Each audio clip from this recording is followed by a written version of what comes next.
Ukraine's drone army is working hard to reduce Russia's tank force, with Russia losing tanks faster than they can make them since the start of the conflict, has had to dig deeper and deeper into old reserves, with Ukraine's drone operators becoming experts in hitting Russian tanks on the weaker parts.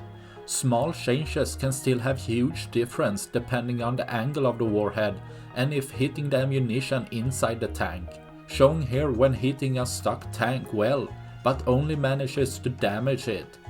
But with another tank waiting up ahead getting hit over the engine at the back section, has the warhead to penetrate into the ammunition, leading to a massive explosion with the turret popping off. Showing two different results of two similar strikes, destroying more of Russia's tank force, leaving less for tomorrow.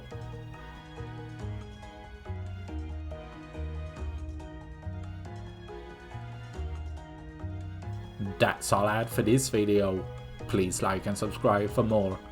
Thanks for watching. Bye.